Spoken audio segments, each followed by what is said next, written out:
बिस्मिल्लाहिर्रहमानिर्रहीम। अस्सलाम वालेकुम स्टूडेंट।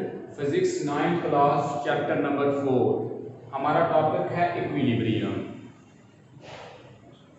इक्विलिब्रियम को डिफाइन करने के लिए सबसे पहले मैं आपको न्यूटन के फर्स्ट लॉ ऑफ मोशन के बारे में, जो कि हमने पहले स्टडी किया था, उसके बारे में एक दो बातें बता देता हूं आपको। Newton first law of motion ये था कि a body continue its state of rest or of motion whenever no net force acts on it। Net force या रिजल्टेंट फोर्स, यानी अगर कोई बॉडी किसी एक स्टेट में है, रेस्ट में है या मोशन में है, तो वो अपनी वही स्टेट कंटिन्यू करती है, उसी स्टेट में रहती है जब तक कोई नेट फोर्स उस पर अप्लाई कर होकर उसको अपनी जो पोजीशन है, अपनी जो स्टेट है, उसको चेंज करने पर मजबूर न कर दे या चेंज न करवा दे।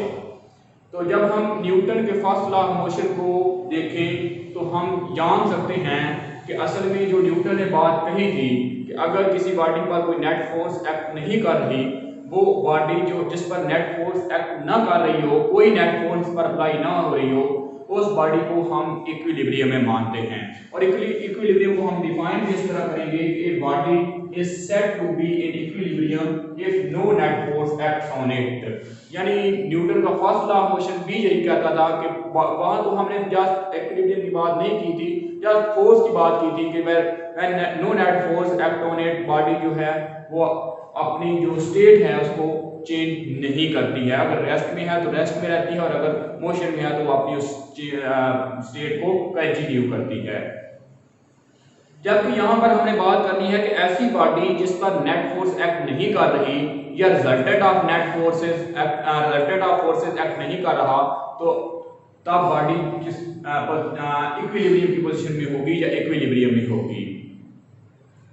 तो इसकी एग्जांपल लेते हैं जी। सबसे पहले कोई भी एक पिक्चर है जो कि आप वॉल पर हैंग की गई है।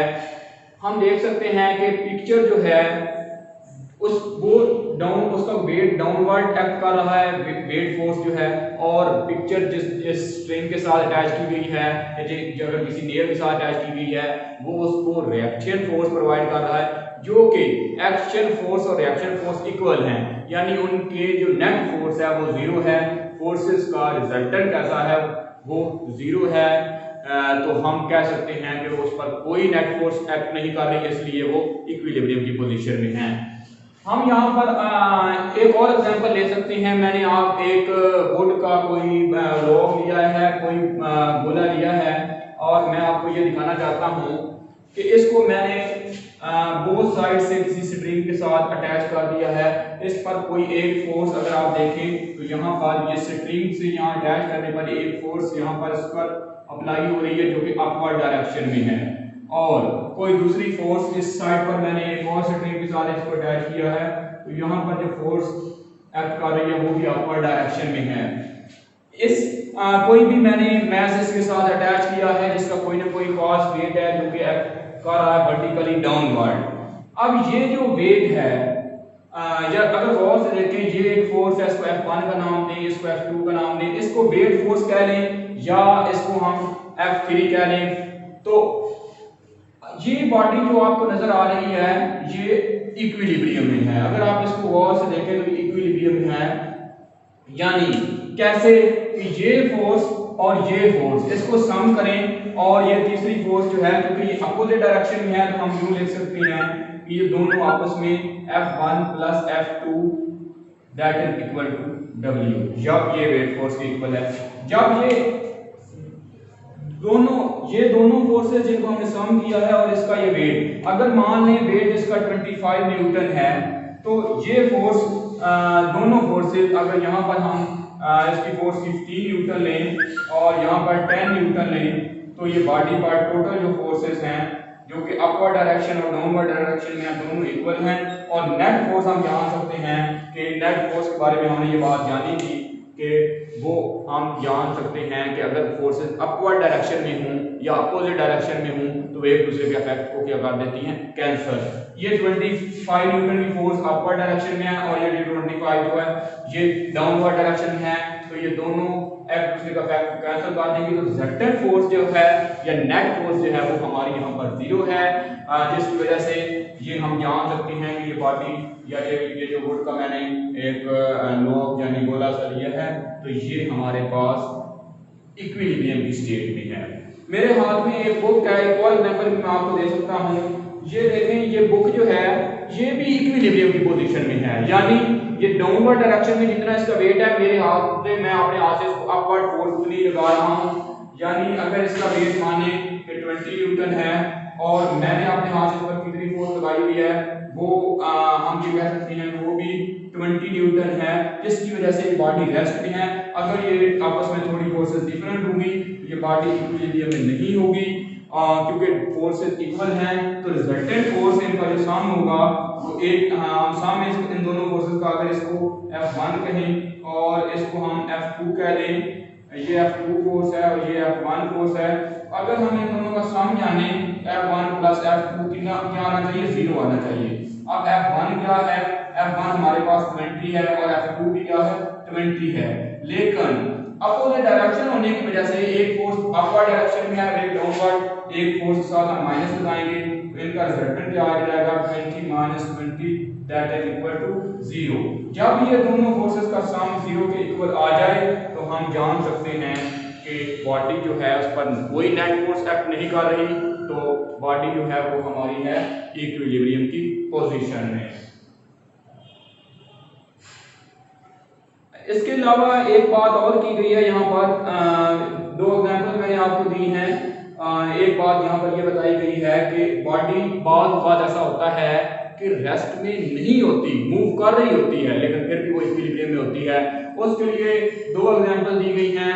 नंबर 1, बात कोई भी गाड़ी जा रही हो प्लेन रोड पर, उसकी जो हम कह सकते हैं जो उसमें उसकी जो वेलोसिटी है वो कांस्टेंट रहे, चेंज ना हो रही हो। और हमने अपने न्यूटन के फर्स्ट लॉ ऑफ मोशन में ये बात जान ली थी कि किसी बॉडी में वेलोसिटी तभी चेंज होती है जब उस पर नेट फोर्स अप्लाई हो रही होती है, एक्ट कर रही होती है। जब भी कोई बॉडी नेट मूव कर रही हो और उस पर कोई नेट फोर्स एक्ट ना कर रही हो तो वो बॉडी की वेलोसिटी चेंज नहीं होती है, वेलोसिटी कांस्टेंट रहती है, सेम रहती है। यानी किसी एक खास टाइम पर 60 है तो अगले टाइम पर भी उसकी वेलोसिटी वो 60 रहे, उससे अगले टाइम पर भी 60 रहे, वेलोसिटी चेंज ना हो रही हो।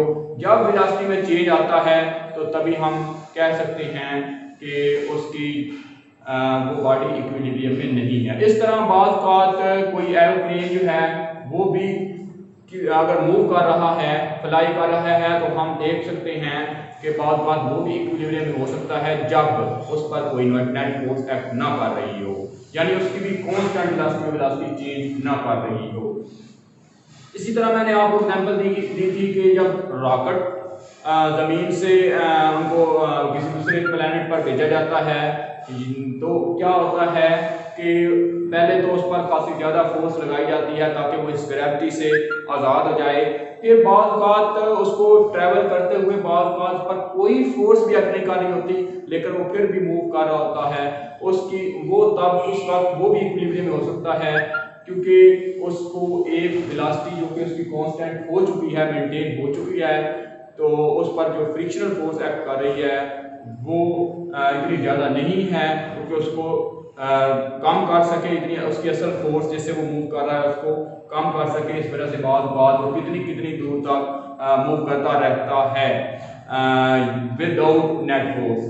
ये बात इस तरह की जा सकती है कि बात आप देखें कि कोई भी हम इस बात को यूँ समझ सकते हैं, गाड़ी है, जब हम उस पर फोर्स लगा रहे होते हैं, एक्सीलेटर दबा रहे होते हैं तो गाड़ी मूव कर रही होती है, उसकी स्पीड जो है वो इंक्रीज कर रही होती है।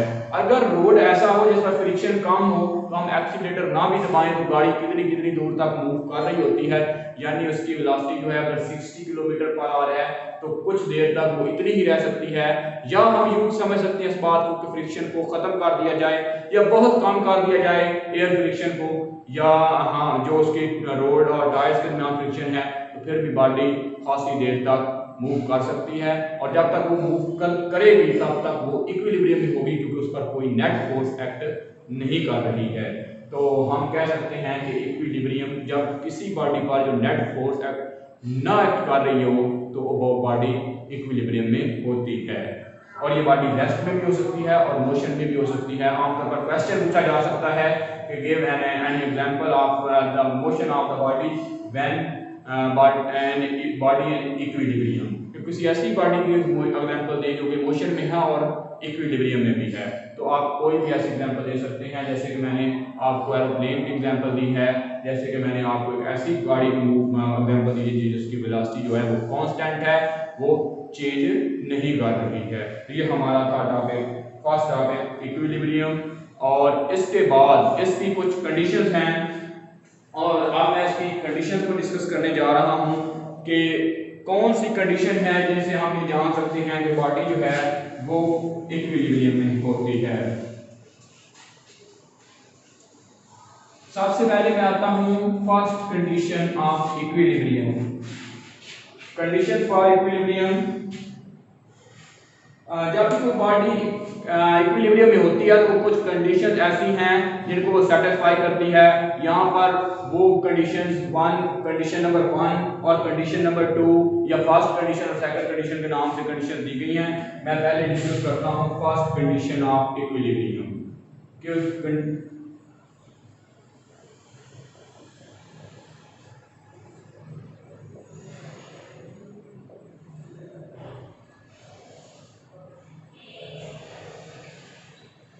स्टूडेंट, अगर हम अपनी डेफिनेशन की बात करें इक्विलिब्रियम की, तो हमने ये बात जानी है कि बॉडी पर जब कोई नेट फोर्स एक्ट ना कर रही हो तो हम कहते हैं कि बॉडी इक्विलिब्रियम में है।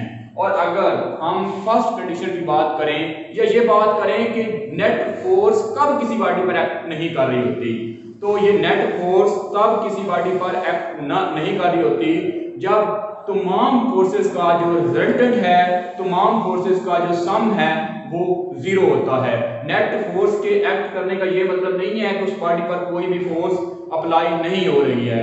स्टूडेंट, आप ये बात जानते हैं या मैं आपको अभी से दोबारा से बता देता हूं कि हर बॉडी, कोई भी बॉडी जिसका जरा बराबर भी मैस है, उस पर एक फोर्स तो लाजमन एक्ट कर रही होती है और वो फोर्स है उसकी वेट, यानी उसका कोई ना कोई वेट जरूर होता है।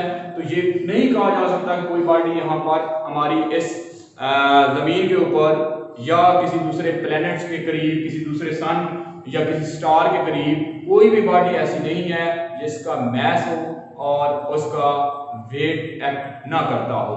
वेट फोर्स तो उस पर एक्ट करेगी, ये तो यकीनी बात है।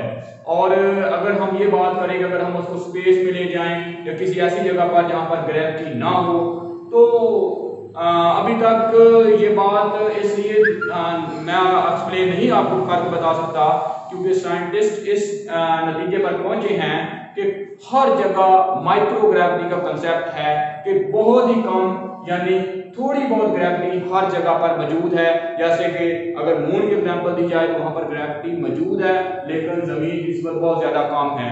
इसके अलावा कोई ऐसी जगह हो सकती है जहां पर ग्रेविटी ना करती हो, यहाँ पर ग्रेविटी की किसी बॉडी का वेट जो है वो वेट लेस हो जाती हो, लेकिन हर बॉडी का अपनी जमीन की हद तक बात करें तो हर बॉडी का जिसका कोई मैस है उसका वेट होगा और वेट एक फोर्स है। ये नहीं कहा जा सकता कि उस पर कोई फोर्स एक्ट नहीं कर रही है, एक फोर्स तो वेट एक्ट कर रही है। और वो कब उसकी नेट फोर्स जो है वो जीरो होगी, जब जो उस पर फोर्सेस अप्लाई हो रही हैं वो तमाम एक दूसरे को बैलेंस कर दें। अगर यानी यूं कहा जा सकता है ये डस्टर है, इसका वेट है और मैंने अपने हाथ से इस पर एक फोर्स लगा दी जिसकी वजह से ये रिएक्शन फोर्स जो मैंने इस पर अपने हाथ से लगाई और इसकी जो वेट फोर्स है दोनों बैलेंस हो गई। इसकी वजह से हम कह सकते हैं कि इसमें जो नेट फोर्स है वो जीरो है, यानी दोनों फोर्सेस का जो सम है वो क्या है, वो जीरो है। एक फोर्स जो कि वेट फोर्स है W और वो अगर फर्क की जाए कि इस डस्टर का जो मैंने आपको एग्जांपल दी है इसका जो वेट है वो 5 न्यूटन है, तो मैंने अपने हाथ से इस पर जो फोर्स लगाई है वो भी 5 न्यूटन होगी। लेकिन ये दोनों फोर्सेस एक दूसरे के अपोजिट डायरेक्शन में हैं, इसके लिए मुझे यहाँ पर माइनस का साइन यूज करना होगा। तो 5 newton minus 5 newton that is equal to 0 Newton.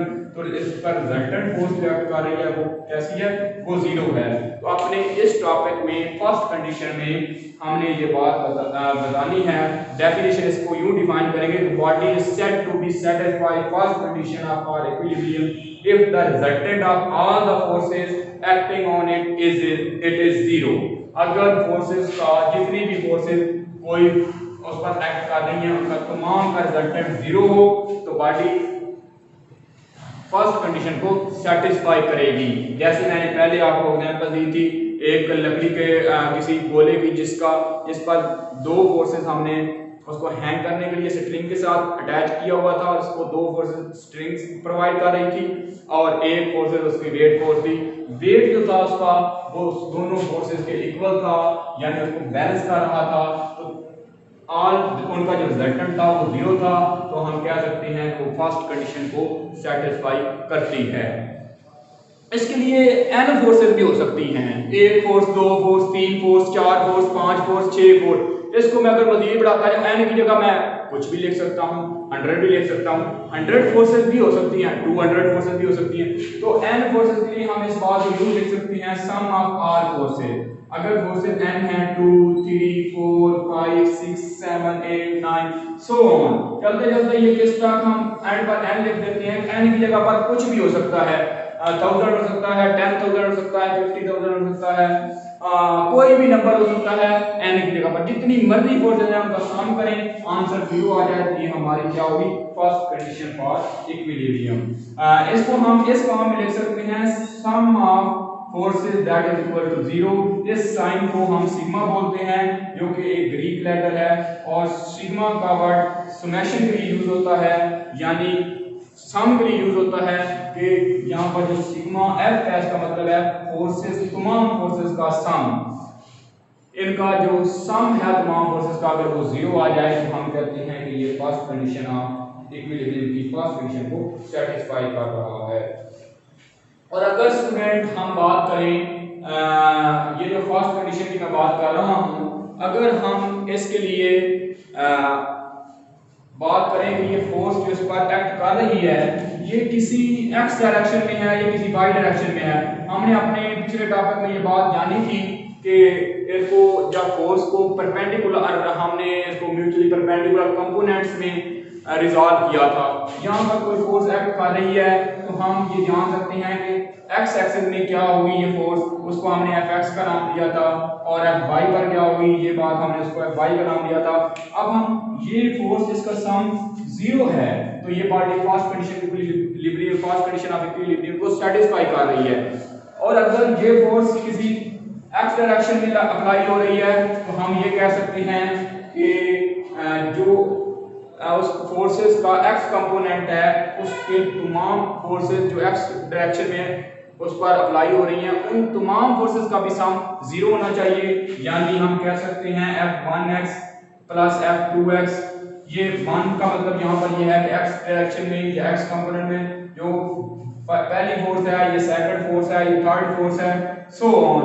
ये तमाम फोर्सेस कैसी हैं, हम इनको कह सकते हैं कि इनका अगर सम 0 हो जाए, ये Fnx तक n की जगह कोई भी नंबर हो सकता है, तो ये बॉडी जो होगी वो किस कंडीशन में होगी, फर्स्ट कंडीशन ऑफ इक्विलिब्रियम को सेटिस्फाई करेगी और ये बॉडी इक्विलिब्रियम में होगी। और अगर x की जगह ये y कंपोनेंट की बात करें, जैसे मैंने आपको डायग्राम में दिखाया है, तो यहाँ पर F1y, F1, F2y, F3y, so on Fny। Fny का मतलब ये है कि Fn की जगह पर कोई भी नंबर ले सकते हैं, तो इनका भी सम 0 आ जाए तो ये हम कहेंगे कि ये फर्स्ट कंडीशन ऑफ इक्विलिब्रियम को सेटिस्फाई कर रहा है। इसके बाद उसने एक और एग्जांपल दी है कि एक बॉडी जो कि एक पहले बुक की एग्जांपल दी है कि अगर बुक मैंने आपको पहले बता दी है कि बुक रेस्ट में पड़ी है किसी टेबल पर तो यकीनी बात है वो इक्विलिब्रियम में होगी। लास्ट एग्जांपल है पैराट्रूपर की जो कि पैराशूट से किसी एयरप्लेन से कूदता है या छलांग लगाता है तो वो पैराशूट यूज करता है। अब पैराशूट का काम क्या है, वो उसकी वेलोसिटी जो है उसको कांस्टेंट करता है, उसको चेंज नहीं होने देता। यानी उसने जब छलांग लगाई पैराट्रूपर ने जिसने पैराशूट यूज की है उसकी वेलोसिटी अगर 5 मीटर पर सेकंड है या 50 मीटर पर सेकंड है तो जब तक मूव करता रहता है उसमें g की वैल्यू उस पर यहाँ पर एक्ट नहीं करती, यानी जिस तरह हमने अपने सेकंड चैप्टर में ये बात जानी थी कि g की वैल्यू 10 मीटर पर सेकंड होती है, यानी उसकी हर सेकंड में 10 मीटर पर सेकंड वेलोसिटी क्या हो जाती है, ज्यादा हो जाती है।